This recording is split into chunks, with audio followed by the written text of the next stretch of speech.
ठीक। Good morning sir. Good morning. आज का शिक्षण कार्य शुरू किया जाए। आज का शिक्षण कार्य शुरू किया जाए। Yes sir. चलिए सुनिए, पेज नंबर 95। तो सबसे पहले हम सूरदास के बारे में जानेंगे कि सूरदास का परिचय क्या है। तो भक्ति काल के कृष्ण मार्ग भक्ति कवियों में सर्वश्रेष्ठ, जिन्होंने श्री कृष्ण के बाल लीलाओं का सबसे अच्छा वर्णन किया है, यह उनकी कृति है सूरदास के पद। और इनका वास्तविक नाम सूरदास नहीं था, ये अंधे होने के कारण लोग इनको सूर कहते थे। और ये पढ़े लिखे थे ऐसा कहा जाता है, लेकिन इनकी जो रचनाएं होती थी इनके शिष्य उसको लेखनीबद्ध किया करते थे। तो आइए आज हम लोग देखते हैं सूरदास के पद। पहला है, सुनिए। मैया कबहीं बढ़ेगी चोटी। श्री कृष्ण अपनी माँ यशोदा से पूछते हैं, हे माँ, हे मैया, मेरी चोटी कब बढ़ेगी, मैं कब बड़ा होऊंगा। कितनी बार मोहि दूध पियत भई, यह अजहू है छोटी। अपनी माँ से कह रहे कि हे माँ, दूध पीते पीते मुझे कितने साल बीत गए, परंतु यह आज भी छोटी की छोटी ही है, यह बड़ी होने का नाम ही नहीं ले रही है। तू जो कहती बल की बेनी ज्यों, है लाबी मोटी। तुम तो कहती हो कि अगर मैं दूध पीऊंगा तो जैसे बलदाऊ भैया की चोटी मोटी हो गई है, लंबी हो गई है, वैसी ही मेरी चोटी कमर तक लंबी हो जाएगी और मोटी हो जाएगी। काढ़त गुहत निहावत जय है, नागिन सी भूई लोटी। और जब उन चोटियों को तुम गुथोगी, उन बालों को जब सजाओगी, तो जब मैं जमीन पर खेलूंगा तो ऐसा लगेगा मानो जमीन पे कोई नागिन लेट रही हो या लोट रही हो। कांचो दूध पियावत पची पची, देती न माखन रोटी। अब वो क्या कह रहे हैं, वो कह रहे हैं कि हे माँ, मेरी चोटी क्यों नहीं बढ़ रही है, मुझे पता चल गया है, क्योंकि तुम मुझे कच्चा दूध तो बार बार पिलाती हो, लेकिन मुझे खाने के लिए मक्खन रोटी नहीं देती हो, इसलिए मेरी चोटियां बढ़ नहीं रही है। सूर चिरजीवी दो भैया, हरि हलधर की जोटी। सूरदास कह रहे हैं कि मैं प्रभु से प्रार्थना करता हूं कि दोनों भाइयों की जो जोड़ी है वह चिरंजीवी हो जाए। चिरंजीवी मतलब दीर्घायु। हाँ, दीर्घायु हो। जाते हो। सुनिए फिर से, इसको रिपीट कर दे रहा हूं, सुन लीजिए। श्री कृष्ण अपनी माँ यशोदा से कह रहे हैं कि हे माँ, मेरी चोटी कब बढ़ेगी। दूध पीते पीते तो मुझे न जाने कितना समय बीत गया, परंतु यह आज भी छोटी की छोटी ही है, यह बढ़ने का नाम नहीं ले रही है। तुम तो कहती थी कि यह जब दूध पियोगे तो तुम्हारे बलदाऊ भैया की जैसे कमर तक लंबी और मोटी हो जाएगी, और जब तुम इसको गूथोगी और मेरे बालों को धुलोगी, चोटी बनाओगी, और जब मैं जमीन पे खेलूंगा, मेरी चोटी जब जमीन पे पड़ेगी तो ऐसा लगेगा जैसे कोई नागिन लौट रही हो। अब मुझे पता चल गया कि मेरी चोटी क्यों नहीं बढ़ रही है, क्योंकि तुम मुझे सिर्फ बार बार पीने के लिए कच्चा दूध देती हो, माखन रोटी मुझे नहीं खिलाती हो। सूरदास उनकी लीलाओं को देखकर कह रहे हैं कि मैं भगवान से प्रार्थना करता हूं कि कृष्ण और बलराम की जोड़ी लंबे समय तक इस पृथ्वी पर जीवित रहे।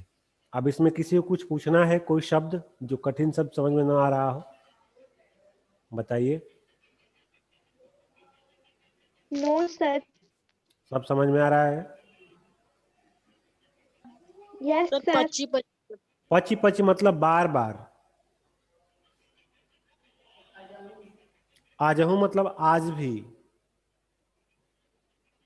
और कुछ? हरी हलदर। हरि मतलब कृष्ण, हलधर मतलब बलराम, मतलब कृष्ण और बलराम की जोड़ी। जोटी मतलब जोड़ी। और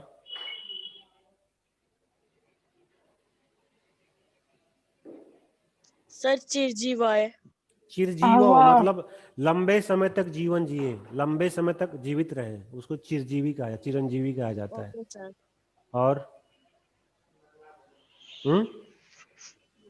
बस। और ठीक है, आगे चले। Yes sir. चलिए दूसरा देखिए। तेरे लाल मेरो माखन खायो। अब एक गोपी श्री कृष्ण की शिकायत लेकर उनकी माँ के पास आई है और यशोदा से कह रही है, तेरे लाल मेरो माखन खायो, हे यशोदा तुम्हारा लाल, तुम्हारा पुत्र श्री कृष्ण मेरा माखन खा गया है। दोपहर दिवस जान घर सुनो, ढूंढ ढढोरो आप ही आयो। दोपहर में जब सब लोग काम करके थक जाते हैं और सो जाते हैं और जब घर सूना साना हो जाता है, तब यह धीरे से घर में घुस आता है। खोल किवार पैठ मदिरमय, दूध दही सब सखन खवायो। धीरे से दरवाजा खोलता है, घर में घुस जाता है और खुद तो दूध दही मक्खन खाता ही खाता है, अपने दोस्तों को भी खिलाता है। उखल चढ़ सीके को लिन्हो, अनबावत भूमि में ढरकाओ। कह रही है गोपी कि वह छोटा है, इसलिए नीचे ओखली रख देता है, उस ओखली पे चढ़ जाता है और सीको मतलब जो लगा हुआ है ऊपर, लकड़ी का धरल जो लगा हुआ है, वहां जहां मैं मटका लगाती हूं, उस मटके तक पहुंच जाता है, मन भर खाता है और जब उसका मन भर जाता है तो बाकी के मक्खन और दही को जमीन पर गिरा देता है।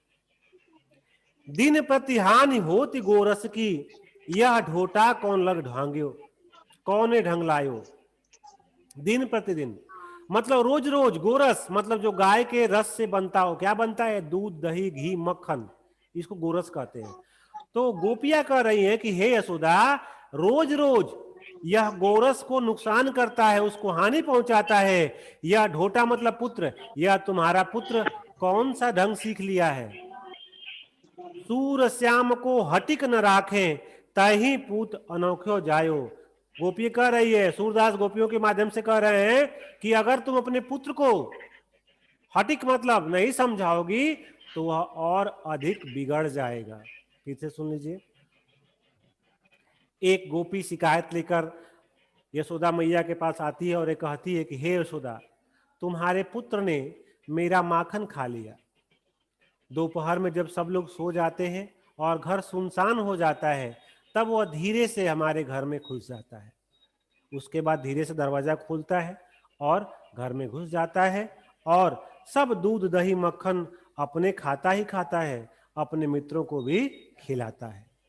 उसके बाद ओखली पर चढ़ जाता है, सीके तक पहुंच जाता है और मन भर मक्खन खाता है और जब इसका मन भर जाता है तो उस मक्खन और दही को जमीन पर गिरा देता है। हे यशोदा, यह प्रतिदिन गोरस की हानि करता है और यह तुम्हारा पुत्र कैसा हो गया है, अगर तुम इसको नहीं सिखाओगी तो यह और अधिक बिगड़ जाएगा। देख लीजिए इसको भी।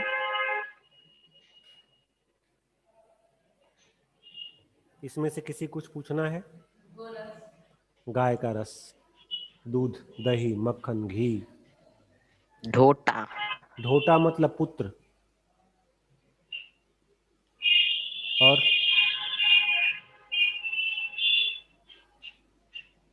और क्या पूछना है?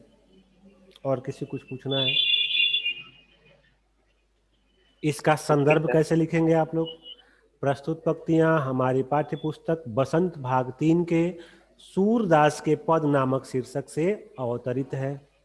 संकेत होगा, संकेत के बाद संदर्भ, संदर्भ के बाद प्रसंग और प्रसंग के बाद व्याख्या होगी। याद रखिएगा, संदर्भ सबका एक जैसे, मतलब एक अगले अलग अध्याय का संदर्भ पूरे अध्याय का एक जैसे ही होता है।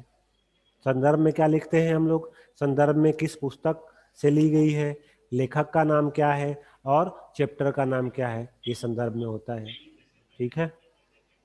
और कुछ, किसी को और कुछ पूछना है?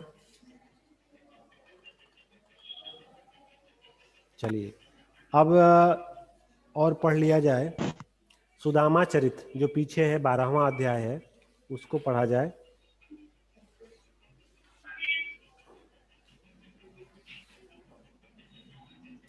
आप लोग सभी लोग चैप्टर 12 खोलेंगे आज, इसको रिवाइज इसको भी कर दिया जाए। Okay, sir. चलिए शुरू करें इसको शुरू किया जाए।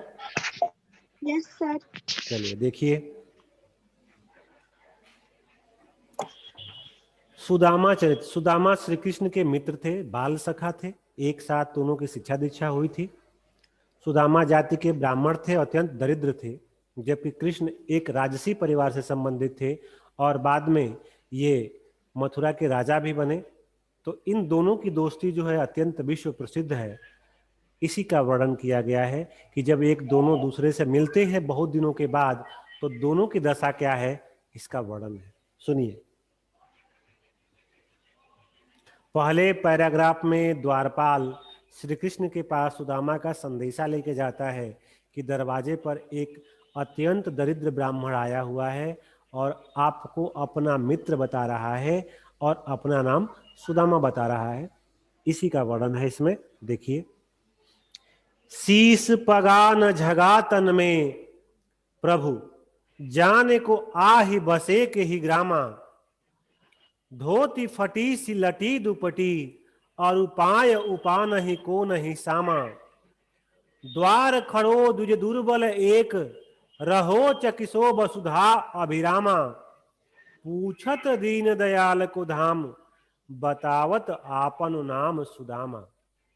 सुनिए एक एक लाइन का अर्थ। शीस पगा मतलब सर पे पगड़ी नहीं है, न झगा तन में, और न ही शरीर पर क्या है, सूत की एक डोरी है। मतलब कपड़े के नाम पर एक सूत की डोरी तक शरीर पर नहीं है और न सर पर पगड़ी है। जाने को आही, न जाने कहां से आया है, बसे के ही ग्रामा, और न जाने किस गांव का निवासी है, किस गांव में रहता है। फिर से सुनिए, न तो हे प्रभु, दरवाजे पर एक ऐसा व्यक्ति आया है जिसके सर पर न पगड़ी है, न शरीर पर कोई वस्त्र है, न जाने कहां से आया है और न जाने किस गांव में निवास करता है। धोती फटी सी लटी दुपटी, और वह जो धोती पहना हुआ है वह भी फटी हुई है और किसी प्रकार से उसने अपने शरीर को ढका हुआ है। और उपाय उपानह को नहीं सामा, और वह इतना दरिद्र है कि उसके पास पहनने को चप्पल तक नहीं है और न ही उसके पैरों में चप्पल का निशान भी है। द्वार खड़ो द्विज दुर्लभ एक, रहो चकिसो वसुधा अभिरामा। द्वार खड़ो द्विज दुर्बल एक, दरवाजे पर एक अत्यंत दुर्बल कमजोर दरिद्र ब्राह्मण खड़ा है। रहो चकिसो, वह आश्चर्यपूर्वक वसुधा अभिरामा, इस महल को देख रहा है।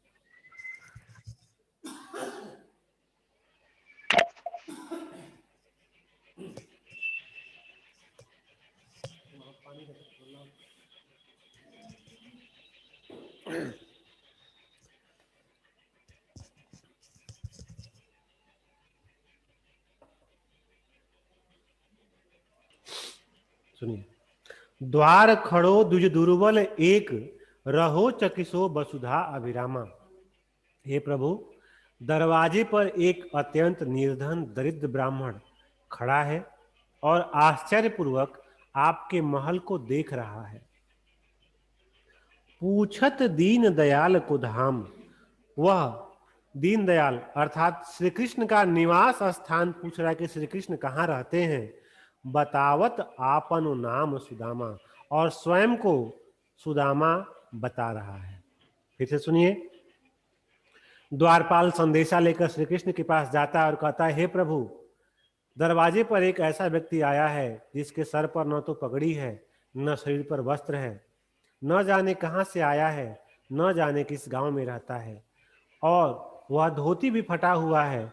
वह धोती भी जो पहना हुआ है वह अत्यंत फटी हुई है और पैरों में चप्पलों के निशान तक नहीं है। दरवाजे पर एक अत्यंत दुर्बल और दरिद्र व्यक्ति खड़ा है और जो आश्चर्यपूर्वक आपके महल को देख रहा है। वह आपके बारे में पूछ रहा है और खुद का नाम सुदामा बता रहा है। किसी कुछ पूछना है इसमें? किसी को कुछ पूछना है? कोई शब्द इसमें पूछना है? Rahu no sir. राहु चिकित्सा मतलब आश्चर्य कर रहा है। चलिए अगला देखिए। जिसके यहाँ से ये आवाज आ रही है, प्रियांशु कुमार, आपके यहाँ शायद बाइक की आवाज आ रही है, हॉर्न की, तो आप अपना माइक म्यूट कर लीजिए। ठीक है, जो लोग बाहर कहीं रोड के किनारे जिनका घर है वो अपना माइक म्यूट कर लें, क्योंकि आपकी आवाज परेशान कर रही है हमारे साथ साथ पूरे बच्चों को। चलिए दूसरा देखिए। ऐसे बेहाल बिवाइन सोपग कंटक जान जाल लगे पुनि जोए। अब श्री कृष्ण और सुदामा का मिलन हो गया है और श्री कृष्ण सुदामा की दशा का वर्णन सूरदास अपने शब्दों में कर रहे हैं। क्या कर रहे हैं? हमारे यहाँ परंपरा है कि जब हमारे घर में कोई मेहमान आता है तो थाल में पानी लेकर उसके पैर धुले जाते हैं। ठीक है, तो उसी परंपरा का निर्वहन श्री कृष्ण कर रहे हैं सुदामा के साथ। क्या हो रहा है देखिए। ऐसे बेहाल बिवाइन सो पग कंटक जाल लगे पुनि जोए। सुदामा के पैरों का हाल यह था कि पूरे पांव में बेवाई फटी हुई थी और पैरों में कांटों का जाल बिछा हुआ था। मतलब पूरे पैरों में कांटे चुभे हुए थे और बिवाई फटी हुई थी। हाय महादुख पायो सखा, तुम आए इते न किते दिन खोए। उनके पैरों की यह हाल देखकर श्री कृष्ण भाव विभोर हो जाते हैं और कहते हैं कि हाय, हे मित्र, तुम कहां थे अब तक? तुम इतना दुख झेल रहे थे और मेरे पास तुम आए भी नहीं। देख सुदामा की दीन दशा, करुणा करके करुणा निधि रोए। वह सुदामा की इस गरीब अवस्था को देखकर अत्यंत भावुक हो जाते हैं और वहीं रोने लगते हैं। पानी परात को हाथ छुओ नहीं, नयन के जल से पग धोए। और उन्होंने श्री कृष्ण के पैरों को धोने के लिए परात की पानी को हाथ भी नहीं लगाया, बल्कि अपने नेत्रों के बहने वाले जल से उनके पैरों को क्या किया? धो दिया। ठीक है, फिर से देख लीजिए। सूरदास श्री कृष्ण और सुदामा के मिलन का वर्णन करते हुए कहते हैं, श्री कृष्ण सुदामा से जब मिलते हैं तो क्या कहते हैं? देखते हैं कि सुदामा के पूरे पांवों में बिवाई फटी हुई है और कांटों का एक जाला सा बना हुआ है। और उनको देखकर श्री कृष्ण कहते हैं कि हाय, कितना दुख तुमने काट लिया सुदामा, लेकिन तुम मेरे पास एक बार भी नहीं आए। उनकी इस दीन दशा को देखकर, उनकी इस गरीबी को देखकर श्री कृष्ण अत्यंत भावुक हो जाते हैं और फूट फूट कर रोने लगते हैं। और वो इतना रोते हैं कि पास में रखे हुए जल के परात के जल को हाथ नहीं लगाते हैं और सुदामा के पैरों को अपने नेत्रों के आंसुओं से धो देते हैं। समझ में आया? यह समझ में आया? Yes sir. चलिए अगला देखिए। Yes sir. अगला देखिए। कछु भाभी हमको दियो, सो तुम काहे न देत। चापी पोटरी कांख में रहे कहो के ही हेत। हमारे यहाँ परंपरा है कि जब हम किसी घर जाते हैं तो अपने साथ कुछ न कुछ ले जाते हैं। कुछ न ले जाएं तो मिठाई ले जाएंगे, जिनके पास अधिक पैसा है वो गिफ्ट ले जाते हैं, कपड़े ले जाते हैं, जिसकी जैसी औकात होती है वैसा ले जाता है अपने साथ। तो श्री कृष्ण वही सुदामा से पूछते हैं कि अरे मित्र, हमारे यहाँ आए हो तो भाभी तुमको कुछ दी होंगी, तो लाओ हमको दो। उसी का वर्णन सूरदास कर रहे हैं। किस प्रकार कर रहे हैं देखिए। कछु भाभी हमको दियो, सो तुम काहे न देत। कहते हैं कि जब तुम आ रहे थे तो भाभी ने मेरे लिए कुछ ना कुछ तो दिया होगा, तो लाओ तो मुझे दे दो, उसे छुपा क्यों रहे हो। चापी पोटरी कांख में रहे कहो के ही हुए। और इस पोटरी को तुम अपने कांख में क्यों छुपाए हुए हो? क्या करोगे इसका?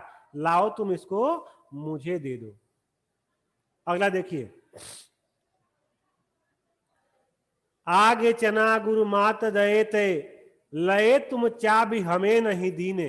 अब वो बचपन की बात को याद दिला रहे हैं सुदामा को। क्या कह रहे हैं कि मुझे याद है जब हम लोग गुरु आश्रम में पढ़ते थे, तो जब हम लोग लकड़ियां तोड़ने के लिए जाते थे तो गुरु माता हम दोनों को खाने के लिए चना चना देती थी, लेकिन उन चनों को तुम अकेले ही खा जाते थे, मुझे देते नहीं थे। श्याम कहो मुस्काए सुदामासु, चोरी की बान में हो जो प्रवीणो। और श्री कृष्ण हंसते हुए सुदामा से कहते हैं कि तुम तो खाने वाली चीजों को चुराने में बचपन से ही दक्ष हो, मतलब कुशल हो। पोटरी कांख में चाप रहे तुम खोलत नहीं सुधारस भी ने। और जिस पोटरी को तुम अपने कांख में छुपा रहे हो, उसको तो छुपाने का प्रयास कर रहे हो, लेकिन उसमें से जो सुगंध आ रही है तुम उसको छुपा नहीं पा रहे हो। पाछिल बान अजो न तजो तुम, तैसे भाभी के तंदुल कीन है। तुम पिछली आदतों को आज तक नहीं छोड़े हो। लाओ भाभी ने जो चावल मुझे दिए हैं वो चावल मुझे दे दो। फिर से सुनिए। श्री कृष्ण सुदामा से कहते हैं कि मुझे वह दिन भी याद है जब हम लोग आश्रम में पढ़ते थे और गुरु माता हम लोगों को खाने के लिए चने दिया करती थी, तब कैसे तुम उन चनों को खुद खा जाया करते थे और मुझे देते नहीं थे। श्री कृष्ण हंसते हुए सुदामा से कहते हैं, सुदामा तुम तो खाद्य पदार्थों को चुराने में बचपन से ही कुशल हो, अर्थात तुम अकेले ही खा जाते थे। और जिस पोटरी को तुम अपने कांख में छुपा रहे हो, तुम इसको जितना छुपाने का प्रयास कर रहे हो, उसकी सुगंध उतनी ही बाहर आ रही है। और तुम पिछली आदत को आज तक भूल नहीं पाए हो। छोड़ो उन बातों को, भाभी ने जो मेरे लिए चावल भेजे हैं उन चावल को लाओ, मुझे दे दो, मैं अपने पास रखूंगा। ठीक है, अब किसी को कुछ पूछना है?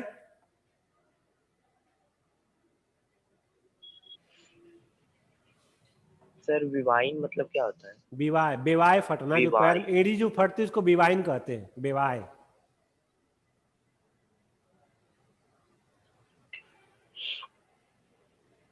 सर जो परवीन, जू प्रवीण मतलब प्रवीण हो, निपुण हो, कुशल हो। और तंदुल मतलब चावल।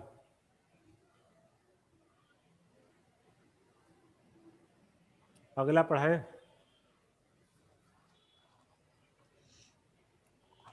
अगला पढ़ाएं। Yes sir. चलिए Yes, sir. देखिए, Sir. अब श्री कृष्ण के घर से सुदामा अपने घर को जा रहे हैं और उनके मन में यह लोभ था कि मैं जाऊंगा तो श्री कृष्ण हमको धन दौलत देंगे, रुपया पैसा देंगे। लेकिन जब वह आते हैं तो खाली हाथ लौटते हैं, तो उनके मन में क्या क्या बातें उठ रही हैं, इसी का वर्णन है। देखिए, वह पुलकन वह उठ मिलन वह आदर की बात। अब वो याद कर रहे हैं कि जब मैं आया था तो श्री कृष्ण भागते हुए मुझसे मिलने के लिए आए थे और बड़े ही आदर पूर्वक अपने महल में ले आके हमारा सेवा सत्कार किए थे। वह पठवनी गोपाल की कछु न जानी जात, लेकिन जाते समय मुझे यह खाली हाथ भेज रहे हैं, या तो अहिर की जात है, इनको क्या पता किसी की विदाई कैसे की जाती है। गोपाल मतलब जो गाय को पालता हो, तो गाय को कौन पालते थे पहले? यादव भाई पालते थे। तो वही श्री कृष्ण कह रहे हैं कि वह अहिर की जात, यादव की जात जो गाय चराता हो, उसको क्या पता कि मेहमानों की विदाई कैसे की जाती है। की जाती है। घर घर कर ओढ़त फिरे तनक दही के काज। अरे यह तो वही श्री कृष्ण है ना, जो घर घर लोगों घर में घूमता फिरता था और चुरा चुरा के दही मक्खन खाता था। कहां भयो जो अब भयो हरि को राज समाज।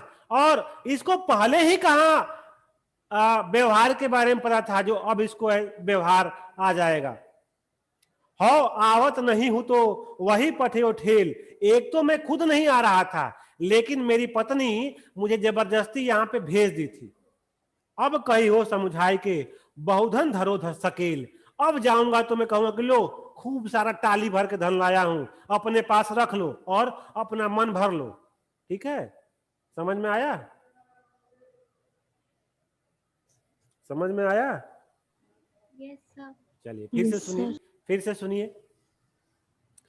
श्री कृष्ण के घर से जब सुदामा निकल जाते हैं तो वो अपने मन में सोचते हैं कि जब मैं मिलने के लिए आया था तो श्री कृष्ण दौड़ते हुए मुझसे मिलने आए थे, अपने घर में ले गए थे, खूब आदर सत्कार किए थे, लेकिन जाते समय उस यादव की जात ने मेरे साथ अच्छा व्यवहार नहीं किया। उसको क्या पता कि मेहमानों की विदाई कैसे की जाती है। अरे ये तो वही श्री कृष्ण है ना, जो घर घर घूम घूम कर चुरा चुरा कर दही मक्खन खाता था, और उसको पहले ही कहां ढंग था किसी से बातचीत करने का और व्यवहार करने का, जो आज हो जाएगा उसको ढंग। एक तो मैं पहले खुद नहीं आता था, लेकिन मेरी पत्नी ने मुझको जबरदस्ती यहाँ पे भेज दिया। अब चलूंगा तो समझा के कहूंगा कि लो खूब सारा धन लाया हूं, लेके अपना मन भर लो। और कुछ पूछना है किसी को इसमें?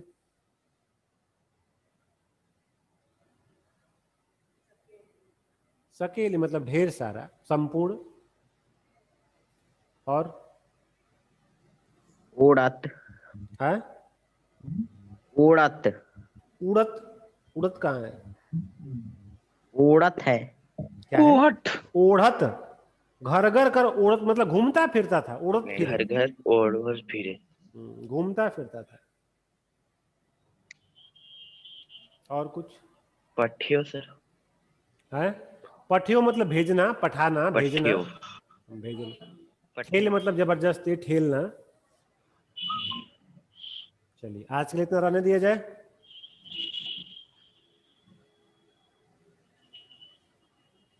Yes.